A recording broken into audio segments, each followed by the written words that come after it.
I heard it with my own ears. Why is she even still alive? The laugh that followed wasn't loud, just sharp enough to split something deep in me. I stood behind the wooden gate, holding a glass dish of peach cobbler, still warm. My hands didn't tremble. Not yet, I didn't leave. I walked through that backyard like I hadn't heard a thing.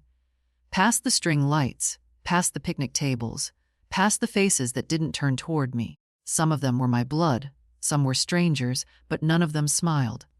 Someone cleared their throat. "Oh, Mabel, we didn't know you were coming." That was Jody, my son's wife. The same voice from behind the fence. "I brought cobbler," I said. No one offered to take the dish. I found a spot at the far end of the table. The folding chair creaked under me. My back ached, but I sat up straight. The air smelled of grilled meat and citronella candles. Music played from someone's speaker, something too loud and fast for anyone over 40. They laughed, ate, drank. I watched. Carl, my son, made a toast at one point. To family, he said, raising a beer. And when the glasses clinked, no one looked my way. The children, my grandchildren, ran past me 3 times. No one stopped. No one said, "He, Grandma." I wondered if they even recognized me without the apron or the grocery bags. I used to bring them gummy worms in Ziploc bags. Jody eventually approached. She leaned in with that tight-lipped smile she wears when cameras are around. "Did you want a plate?" I looked up at her. "I'm fine." She nodded too quickly and walked away before I could say more. I stayed until the end. I helped stack plates. I folded napkins. I wiped the sticky table with a damp paper towel while the others started moving indoors. Then I picked up my empty glass dish, still warm from the afternoon sun, and I left, not in anger, not in sorrow, but with a decision. The next morning, I made coffee in my smallest pot. Just 1 cup. I sat at the table by the window, the same table where Carl used to do his homework.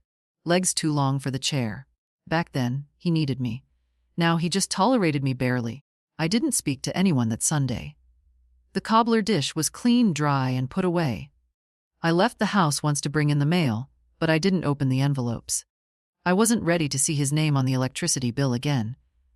That house, their house, was mine once.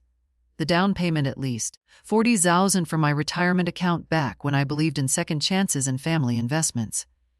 "Just to help you get started," I'd said. No strings, apparently. No place at the table either. The paperwork was still in my filing cabinet. I'd never needed to look at it before. But now I wanted to see. Not the numbers. I knew the numbers, but the names. Whose name was on what? Who truly owned what I'd given? I pulled out the folder labeled Carl House. Inside, I found the purchase agreement, the deed, the signed letter I'd written, gifting the money with no expectation of repayment. "Because you're my son," I had written. It hurt to read that line, more than I expected. That evening, I called a woman named Lena. She's not a friend. Not exactly, but she's sharp. Used to work in probate. We met at Bridge years ago and stayed in occasional contact. I told her I had questions about property, gifts, and estate documents. She didn't ask why. She just said, "Come by tomorrow. Bring everything." I slept well that night. No pills, no pacing. Not peace exactly, but a kind of alignment. In the morning, I dressed carefully. Ironed slacks, real shoes, the good coat, even though it was too warm for it. When you're about to change the shape of your life, you wear something with buttons.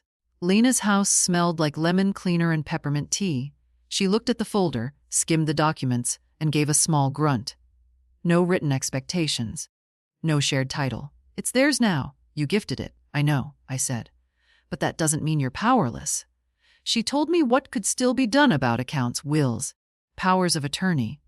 "You can't take the house back," she said. "But you can make sure they don't get anything else." That was enough. She gave me a checklist. I folded it in half and put it in my purse. That evening, I sat back at the kitchen table. No music, no television, just the silence I used to hate, but now welcomed. I took a blank sheet of paper and wrote a name at the top, Carl. Then I drew a single line through it. On Wednesday, I baked a pie I didn't intend to share, blueberry with a little lemon zest. I used the good crust recipe, the one I used to reserve for birthdays and Thanksgivings. This time it was just for me. No reason, no occasion, just because I still could. I sat on the porch while it cooled, my knees covered with the old Afghan Doris gave me before she passed. The street was quiet. A few kids on bikes, someone mowing a lawn 2 houses down. It was the kind of afternoon where nothing big happened, unless you were watching closely. Around 4 a car I recognized pulled into the driveway across the street. Jod's sister, Michelle, stepping out with a tote full of groceries and a bottle of wine. She knocked once and went inside without waiting, comfortable, certain of her place. I hadn't been invited to that house in nearly 4 months, not since Ruby's birthday. Even then, they sat me near the trash bin. "So you won't be too close to the music, Mom?" I remember Carl saying that like it was thoughtful. Ruby hadn't opened my gift until after I left. A picture book hand-stitched. I'd written a little note inside the cover to Ruby, with all the love a grandma can fit on a page. She never mentioned it. I'd seen them twice since at the grocery store once. Carl in a rush. Jody pretending not to notice me in the produce aisle. Another time at the library where Ruby walked right past me. No smile. Just a glance like I was a substitute teacher or a neighbor she couldn't quite place. And still I'd kept a drawer in my hallway with stickers, tiny notebooks, little treasures for the children just in case. For years I filled it faithfully. That day, I emptied it. Every last thing went into a paper bag. I set it by the curb with the other recycling. I watched the bag sit there for hours, untouched, just like me. That evening I got a message from Carl. "Hey, Jod says she might have hurt your feelings on Sunday. Didn't mean anything by it. She was just tired. You know how family events can be." I read it twice. Then I deleted it. Not replied. Deleted. I wouldn't archive his explanations like museum pieces anymore. I'd done that too long, stored excuses like mementos. Wrapped them in the soft padding of he didn't mean it, or she's just under stress. No more. At 7, someone knocked. For a second, I thought maybe, but it was Kay from next door bringing a container of lentil soup and asking if I'd seen her cat. I hadn't, but I invited her in. We sat at the kitchen table and split the pie. She didn't ask about Carl. Didn't ask why my eyes looked heavier than usual. She just said the pie was so good it made her knees hum. We laughed. I needed that laugh more than I realized. Later, after she left, I picked up a photo from the shelf in the hallway. Me and Carl, 1987. He was 8, missing a front tooth. Smiling like I was the whole world. I looked at that boy and whispered, "I miss you." Not the man, the boy. I turned the photo face down. Then I opened my desk drawer and removed the envelope labeled legal. In it, my will, my medical directives, the durable power of attorney Carl had signed on for 3 years ago when I had the fall. The one he never followed up on, never asked about. I held that document in my lap a long time. Tomorrow I'd go back to Lena. But that night, I sat still in the dark and said goodbye to a version of my family that only existed in my memory. Lena's office was quiet the next morning, a soft sort of quiet, the kind that wraps around you like a thick scarf. Her desk was lined with neatly stacked files, a mug that said, "I read contracts for fun," and a glass jar of peppermints no one ever seemed to touch. "I want to start with the power of attorney," I said, placing the document in front of her. "Revoke it today." She looked at me over the rim of her glasses. "Are you sure, Mabel?" "That's a big shift." "I'm sure." She didn't ask why. Just nodded and slid the paper toward her side of the desk. "We'll file the revocation today. I'll notarize it. You'll need to sign a few things, but I'll make it easy." I sat back as she printed the forms. My heart didn't race. I wasn't trembling. This wasn't revenge. This was repair. "I also want to adjust the will," I said. "Remove Carl as executive. Remove him completely." That gave her pause. "You want to cut him out entirely?" I nodded. "He has a house, a job, a family. He doesn't need what I've saved. He's already made clear what he values." She didn't argue. Just opened a clean template and began typing. "Who should take his place?" "I'm not sure yet," I admitted, "but I'll find someone. A professional, maybe. Someone who doesn't look through me like I'm a loose end." She made a note. "And the house? The house goes to no one in the family," I said. "Sell it. The proceeds should go to a cause that matters. Any ideas?" I reached into my purse and pulled out a worn brochure. The women's shelter on Greenway Avenue. I stayed there once long ago before Carl was born. She didn't say anything for a while, just clicked a few boxes on her screen. "You're very clear about this," she said. "I've been unclear long enough." When the documents were ready, I signed everything in careful, deliberate strokes. She notarized them, stapled them neatly, and handed me a copy of each. As I stood to leave, she walked me to the door. "If you change your mind, any of it, just call." "I won't. The air outside felt sharper than before. The sun was out, but it didn't matter. Some days you carry your own weather. I pulled my coat tighter and walked slowly back to my car. At home, the phone was blinking. One message: "Hey, Mom, got your voicemail about legal stuff. Not sure what's going on. Jody said you were acting weird last weekend. Anyway, call me, okay?" I deleted it. Then I blocked the number. The next morning, I called a locksmith. The man was young, polite. He replaced the front and back door locks without question. When he handed me the new keys, I made 4 copies. One stayed in my purse, one in a fireproof box, one with K next door, one for my safety deposit box. I slept better that night. No dreams, just rest. Saturday morning came with the smell of rain. Not the dramatic kind, just that soft metallic damp that settles into the edges of things. I pulled on my boots and went outside anyway. The garden hadn't been touched in weeks, and the marigolds were leaning like tired shoulders. I clipped them back slowly, methodically. The shears in my hand felt like control. At noon, I drove to First Mutual Credit Union. The branch was quieter than I remembered. No long lines, just the low hum of printers and the polite chatter of customer service voices. I asked for a manager. A woman named Trina came out, brisk but kind, and led me to her glass-walled office. "I'd like to review all authorized users on my accounts," I said. She pulled up the screen. "You have 1 co-signer and 1 authorized card holder listed. Carl J. Hemsworth, that your son used to be." She hesitated. "Would you like to remove him?" "I'd like to erase him." Her fingers paused above the keyboard. "Completely, yes. Remove the access, cancel the card, reissue everything in my name only, and I'd like to set new security questions, change the online login, and lock the account until I come in personally." She nodded and began typing. While she worked, I stared at the plant on her desk. Its leaves glossy and heart-shaped, trailing gently toward the floor. I used to have one just like it in Carl's nursery. He once tried to eat the dirt. I'd laughed so hard I nearly dropped the diaper bag. Trina printed out the changes and slid the papers to me. "If you'd like to set up alerts or create a trust, we can help with that too." "Not yet," I said. "I'm still building the next version of my life." She smiled like she understood more than she said. When I left the bank, I didn't feel triumphant. I felt clean. At home, I went to the hall closet, the one with the photo boxes, the holiday tablecloths, and the quilt I never finished.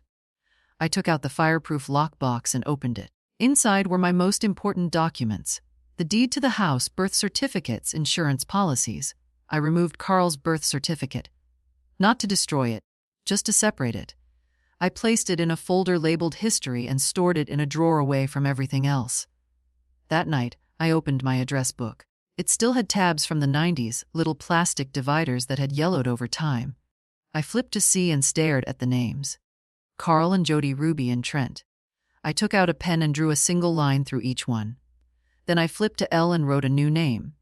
Lena Moore, attorney, trust and estate. I slept with the windows open that night, the rain making soft percussion on the roof. No nightmares, just a quiet, steady knowing. Sunday, Kay came by again, this time with banana muffins. We sat in the kitchen and talked about the stray cat that had taken up residence under her porch. We named it Vernon for no good reason. She stayed until just after lunch. After she left, I picked up the Sunday paper and read it cover to cover. I underlined a listing for a small apartment in a quiet complex on the edge of town. 2 rooms, ground floor washer, and dryer included. Just enough. I clipped it out and set it on the fridge. Not for now, but for soon. I wasn't running. I was preparing because the next time someone asked, "Why is she even still alive?" I wanted the answer to be clear, to reclaim everything I gave away too cheaply. On Monday, I called the real estate attorney Lena recommended, a man named Charles Lindell. His voice was steady, low, the kind you trust before you even meet the eyes behind it. I told him I wanted to talk about title changes and property transfers. He gave me an appointment for Thursday. In the meantime, I gathered everything: the deed to the house, the property tax records, the repair invoices I'd kept for 20 years, new roof, new plumbing. The furnace that Carl had said wasn't worth the investment, but I'd paid for anyway.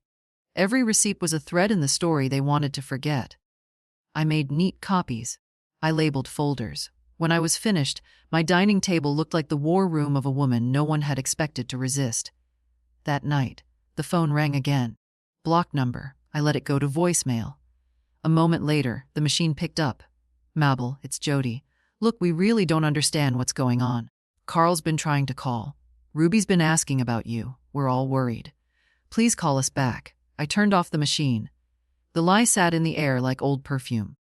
Ruby hadn't said a word to me in weeks, not even on my birthday, which came and went with nothing but a Facebook notification from Jody that said, "Hope you're having a great one," beneath a photo of their dog. It was the same birthday where I sat in my kitchen alone and made myself a single cupcake just to mark the day. They weren't worried. They were unsettled. And there's a difference. On Thursday, I put on my navy cardigan, the one with the mother-of-pearl buttons that still shined when I held them up to the light. I arrived at Charles Lindell's office 20 minutes early. His receptionist offered me coffee. I declined. My hands didn't need caffeine that day. Charles was kind in a quiet, intelligent way.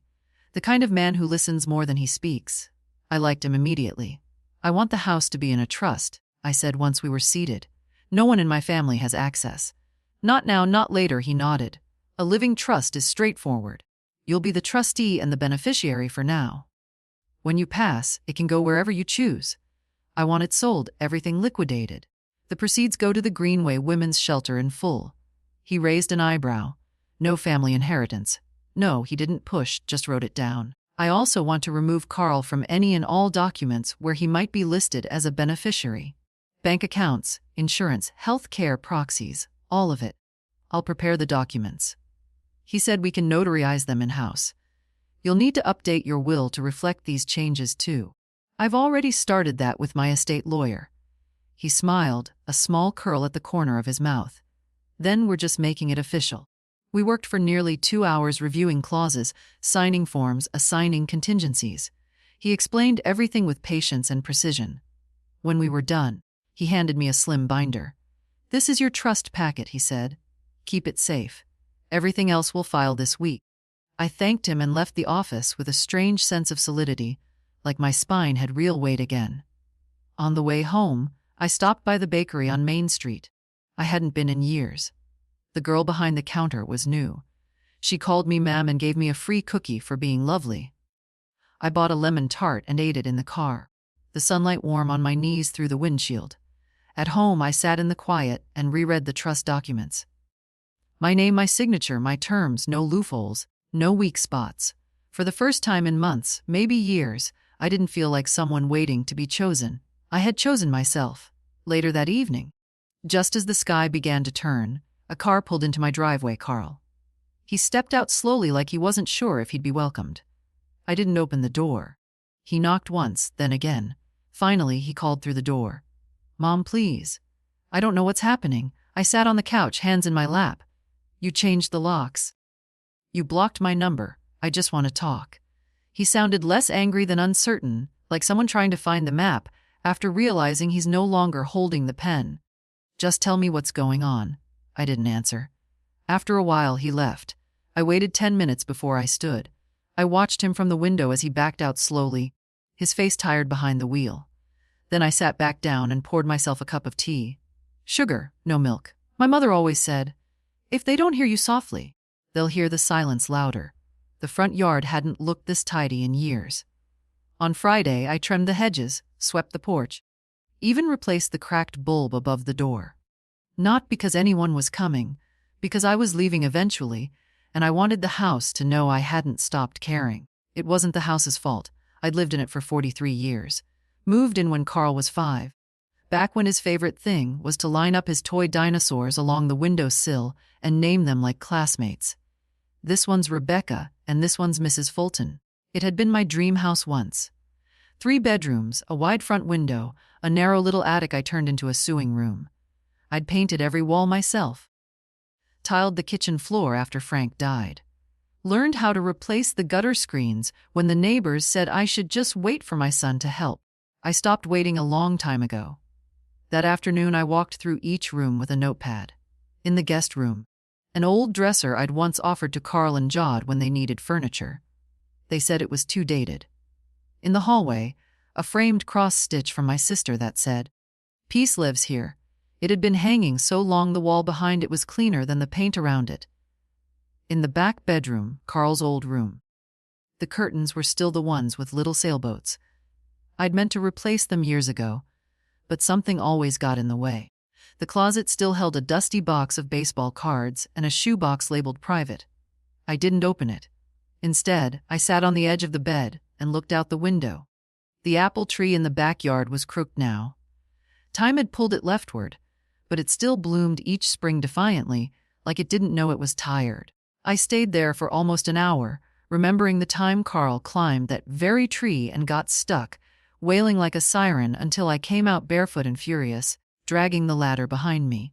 The way he hugged me afterward, shaking with leftover tears. "Don't tell anyone," he said. And I never did. I remembered the first time he came home with Jody.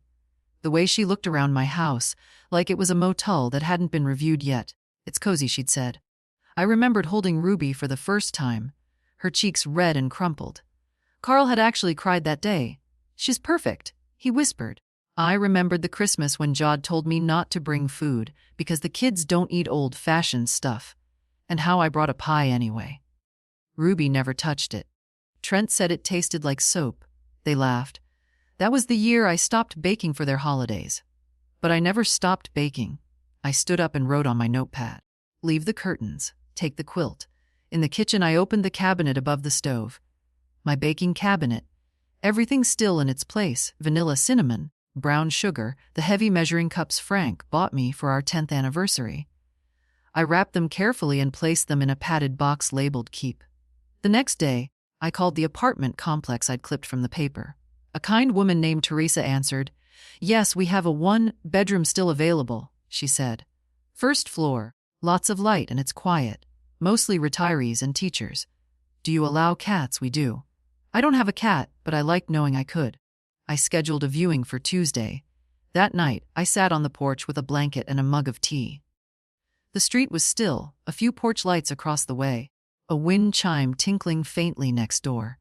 I thought of all the nights I'd sat here waiting for headlights, for footsteps, for someone to remember I existed. But not this night. This night I was just sitting, no expectation, no hunger, just me in the cool air with my name still mine and my home still quiet. I thought about Carl. I didn't miss him. Not exactly. I missed the idea of him. The son who built Lego castles on my coffee table. The boy who held my hand too tightly crossing the street.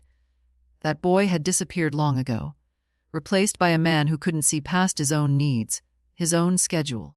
Maybe someday I'd mourn him properly, but not now. Now I had packing to do. The call came on Sunday evening. Not from Carl, from Ruby. "Hi, Grandma," she said. Her voice was smaller than I remembered. "Is this still your number?" It is a pause. I found it in one of Dad's old phones. He didn't know I was looking. I waited. I wanted to say I'm sorry for the backyard. For everything, really. I didn't rush to comfort her. That instinct, the one to shield others from their shame, had lived in me a long time, but I'd evicted it recently. "What are you sorry for?" I asked gently. She took a breath. "For not talking to you. For pretending not to see you at the library. For laughing when Mom said what she said. It wasn't funny. She stopped. You just wanted to belong." I finished for her. Yes, I didn't forgive her right away. That's not how real apologies work, but I did say, "Thank you for calling." "Can I see you?" she asked. "Just me." I thought about the pie drawer I'd emptied. The Christmas cards I kept sending even when they stopped arriving in return. The way she used to grip my hand when crossing icy sidewalks. "All right," I said. "Come by tomorrow after school. Just you." She exhaled like she'd been holding her breath all summer. "I will. I promise." I hung up and sat quietly, my tea growing cold in my hands. Monday came gray and drizzly, the kind of day that makes everything feel softer. I baked banana bread, not for anyone in particular, just to fill the house with something warm. At 40:12, Ruby's knock came. She stood on the porch in a hoodie 2 sizes too big and sneakers with the laces untied. Her eyes were rimmed with something that wasn't just mascara. "I wasn't sure you'd open the door," she said. "I wasn't sure you'd knock," I answered. Inside, we sat at the kitchen table. She picked at the bread. I poured tea. "Mom says you've gone crazy," she said, not unkindly. "That you're cutting us out." "I'm not cutting. I'm choosing," I said. "There's a difference." She nodded like she almost understood. "I don't hate you," I added. "I don't hate you either," she whispered. I think I copied how they acted. And I didn't question it until I started missing you." The sentence folded something inside me. "I want to come back," she said. "If that's allowed." I looked at her, this girl who still had the same eyes as Carl at 8 before the world taught him how to be unkind. "You can come back," I said, "but not for pie, not for gifts. Only for truth. I can do that." She stayed an hour. We didn't talk about Carl or Jody, just school, books, a cat she wanted but wasn't allowed to get. She left with a second slice of banana bread wrapped in foil. After she walked down the driveway, I watched her until she turned the corner. I didn't feel hopeful. I felt honest. That night I wrote in my journal, "Maybe some doors don't need to be slammed, just gently locked from the inside with a window left cracked for the ones who come alone and knock with care." The next few days passed quietly. I packed slowly, one drawer at a time, one memory at a time. Not because I was sentimental, but because I wanted to know what I was keeping and why. If something didn't make me feel stronger, it didn't come with me. The apartment viewing was scheduled for Thursday afternoon. That morning, I woke up early and brewed coffee strong enough to stand up on its own. I wore slacks and a blouse, not because anyone would judge me, but because starting a new chapter deserves clean seams. The apartment complex was simpler than the brochure made it look, but it felt right. Brick buildings, tidy flower beds, a bench under a linen tree. Teresa, the manager, greeted me like she already knew who I was. "Ground floor," she said, unlocking the door to Unit 1B. South-facing windows, neighbors are quiet, heats included. The space was small, yes, but honest. No pretense, no echoes of voices that had grown cold. Just clean light and walls waiting for new stories. I stepped into the kitchen and ran my hand over the laminate counter. It wasn't marble, but it was mine. The stove had only 4 burners, and the fridge hummed faintly like it was keeping a secret. "I liked it. I'll take it," I said. Teresa blinked. "You don't want to think about it." "I already have." By that evening, the paperwork was signed. I put down the deposit and scheduled my move-in for the 1st of the month. 3 weeks, enough time to leave with care, not haste. That night, I sat in the living room among half-filled boxes and wrote out a new address book card. Mabel Hemsworth 128, Willow View Apt 1B. No. Forwarding for Carl. I smiled as I tucked it into my drawer. 2 days later, Carl showed up again. He didn't knock right away. I heard his car before I saw it. The engine idled for a while out front, as if he was rehearsing something behind the wheel. When he finally stepped onto the porch, I met him at the door. I didn't open it. "You blocked me?" he said, not angry, just confused. "You changed everything." "Yes." "Why?" I didn't speak right away. I looked at his face, older than I remembered. Or maybe I just stopped seeing him clearly years ago. I heard what Jod said. "I told him in the backyard and I heard you laugh." He shifted. "I didn't mean it. You know how she is. She talks out of turn. It was a joke." "No, Carl. A joke has to have a punchline. That was just cruelty wrapped in silence." "I didn't know you were there," he muttered. "That's exactly the problem." He blinked. "So that's it. You're erasing me over one bad afternoon." I wanted to laugh. One afternoon. The afternoon was just the final straw in a stack built over years. Years of being sidelined, pied, ignored, tolerated. A life where I was convenient but never considered. "I'm not erasing you," I said. "I'm just finally choosing myself." He frowned. "Ruby said you're letting her visit." "I am." "So she gets a pass?" "No. She asked to come back. You waited until your name started vanishing from documents." His face tightened. "This is about money." "No, this is about dignity." He looked past me into the hallway. Maybe he expected to see the old side table with his school photos still framed or the basket of holiday cards I used to keep. But the hallway was clean, clear. "I'll always be your son," he said. "And I'll always be the woman who gave you more than she should have." I stepped back and closed the door. Not slammed, just shut. Through the window I saw him linger a moment longer, then leave. That night I didn't feel triumphant. I cried for 7 minutes. I timed it. I let myself feel the break, not because I regretted it, but because endings deserve respect. Then I made tea, folded one more box, and placed it by the door marked keep. The kitchen table held only what mattered now: 1 teacup, a lamp, a shallow bowl of oranges. Everything else had been packed or donated. I didn't need much anymore, just what fit inside one small life. On Sunday afternoon, I hosted tea for the first time in years. Not for birthdays or holidays, just for warmth. Marka came first with her limp and her bag of crossword books. Then Ida in her fur-trimmed coat even though it was 52 degrees. Then Nora, my old friend from the church choir, who still wore perfume that smelled like early spring and old envelopes. They didn't bring food, though each had offered. I told them it wasn't about that. I baked a single spice cake, nothing fancy, just enough to slice once each with one wedge left over. We sat by the windows, the afternoon light soft and pale. I poured tea in my chipped china, the blue set that survived 2 moves and 1 accidental drop in '94. No one asked about Carl or Ruby or the house. Instead, we talked about shoulder pain and grocery prices. Ida told a story about a bus driver who waited 2 extra minutes while she fumbled with her change. Marcia said her niece got engaged to a boy who wore socks with cartoon whales on them. Nora brought up the library's poetry group and asked if we wanted to join. It was the most comfort I'd felt in years. At one point, the conversation dipped the way it always does when women over 70 drink warm things together. The room quieted. Not from awkwardness, but from fullness. And I said it. I'm moving. 3 sets of eyebrows lifted, but no one interrupted. I found a small place across town. I'll be gone by the end of the month. Ida leaned forward. Does your son know? He doesn't need to. Marcia nodded as if that was all the explanation required. They stayed another hour, helped wash cups, wrapped the extra slice of cake in foil, said they'd call soon. When they left, the house was still, but not empty. I walked through each room again, this time not as a farewell, but as a blessing. In the hallway, I stopped by the shelf where I used to keep framed photos of Carl's family. Weddings, birthdays, first days of school. I'd already packed most of them away. Unsure if I'd want to hang them again, except one remained, a picture of me and Frank, taken by a neighbor when we'd finished painting the front porch. We're both covered in splatters, holding brushes like trophies. He's laughing. I'm squinting into the sun.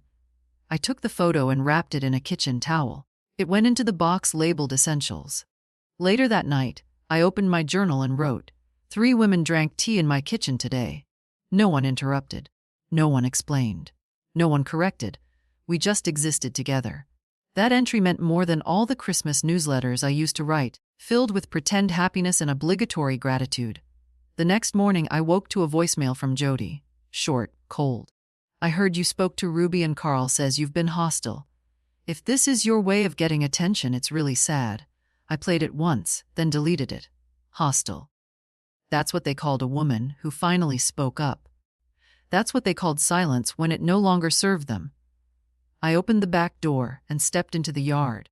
The air smelled of wet leaves and the faint sweetness of old grass. I walked barefoot through the patch of lawn I'd mowed myself for decades. At the far corner where the garden used to be, the dirt was still dark. I knelt slowly, ignoring the ache in my knees, and dug my fingers into the soil. I planted 3 marigold seeds from an old paper packet I'd found while packing. Just 3, not to bloom, but to mark something. The doorbell rang at 10:42 a.m., sharp on Wednesday. I knew it wasn't the postman. He came at noon, give or take. And it wasn't Kay, who knocked like she was always halfway apologizing. No. This knock was practiced. Polite. When I opened the door, Jody was standing there in heels too high for the weather and a coat the color of wet bone. Her lipstick was perfect, but her eyes were tight. "Mabel," she said like she was reading the word off a clipboard. "Jody." She didn't ask to come in. She stepped past me like she still lived in the narrative where that was allowed. I closed the door behind her. Slowly, deliberately. She stood in the middle of my living room like someone preparing to deliver a pitch, her hands clasped too tightly in front of her purse. "This is getting out of hand," she began. "You've blocked Carl. You've changed your accounts. Ruby is sneaking around to call you. And now I hear you're moving." "All true," I said calmly. She blinked, thrown for a moment by the lack of resistance. "We're your family," she said, putting weight on the word like it was an anchor. "You can't just erase us because of a bad day." I studied her. The way she wore confrontation, like jewelry, displayed, not felt. "It wasn't one bad day," I said. "It was years of polite dismissal, of lukewarm invitations, of being tolerated instead of welcomed. One day just pulled the curtain back." Her jaw tightened. "We never asked you for anything." "That's the problem. You never asked. You just expected. I don't know what Carl ever did to deserve this," she snapped. "He's a good man." Good men don't laugh when someone wonders why their mother is still alive, I replied, my voice steady. She took a step closer. You think you're punishing him? You're punishing Ruby. She's confused, hurt, and you're using her to prove some kind of point. That made me pause, not because she was right, but because of how easily guilt still knew my name. I took a Ruby came to me alone. She's 16. She knows what a closed door feels like. Jody scoffed. You've always made things dramatic. No, I've always made things possible, I said, sharper now. The down payment on your house, the babysitting, the casseroles, the last-minute rides, the silent endurance at birthdays when I was placed behind centerpieces so I wouldn't ruin the aesthetic. She turned, pacing. You're exaggerating. You've always been difficult. I smiled then, but not kindly. Is that what women become when they stop handing over their silence? Her mouth opened, closed. Then she spotted the packed boxes stacked near the front door. You're really doing it. I am. And what happens when you're alone in that little apartment? When no one's left to check on you? When Ruby forgets to call? I'll still have myself, I said. And I'd rather be alone with honesty than surrounded by people who flinch at my presence. She looked around as if the house might help her win, as if the walls might join in. You're throwing everything away. No, I said, picking up the binder with my trust documents and placing it on the table. I'm finally choosing what to keep. Jody stood there a moment longer. Then she picked up her purse and walked toward the door. Before she left, she turned. Don't expect us to come running when you change your mind. I'm not running, I said. And I won't. The door closed behind her like punctuation. Later that evening, Ruby texted me a single line. She came home fuming. You okay? I wrote back perfectly. Some doors need closing, Ruby. It doesn't mean you're on the other side. She sent a heart emoji followed by still bringing cookies Thursday. Don't bail. I didn't. And I wouldn't. The papers were ready. Lena called Thursday morning. Everything's signed, filed, confirmed. The trust is active. Your accounts are protected and your will is updated. You're now the sole decision maker of every inch of your life. Thank you, I said. 2 words that held more weight than most confessions. I'm proud of you, Mabel. I smiled into the phone. Funny how many people say that only after you start saying no. By noon I was at the bank, binder in hand, handing over the final forms. The clerk was young, barely 25, but she treated the documents like something sacred. I liked that. We'll update the beneficiaries right away, she said. And this authorizes removal of your son from all shared access. It does. She nodded with the kind of calm efficiency I once mistook for coldness. Now I understood. She was simply prepared like me. Afterward, I walked 2 blocks to the post office and picked up a key for a new P box. When they asked for a forwarding address, I declined. Anyone who truly needed to find me already knew where I was. Back at home, the afternoon light was soft through the curtains. I brewed a fresh cup of tea and pulled out the last envelope, my medical directive. A copy for my new doctor, another for the safe box. It felt like sewing the final thread in a dress I'd been mending for years. At 30:30, Ruby arrived. She brought chocolate chip cookies in a plastic container and a magazine with a quiz. On what type of flower are you? We sat on the porch eating cookies and circling answers in pencil. I was apparently a lilac, quiet, observant, easily underestimated. Ruby was a marigold, resilient and hard to root out. She read aloud, grinning. That checks. When the cookies were gone, we just sat. She swung her legs lightly under the bench. Dad says you're turning your back on family. I didn't respond right away. He's hurt, she added softer.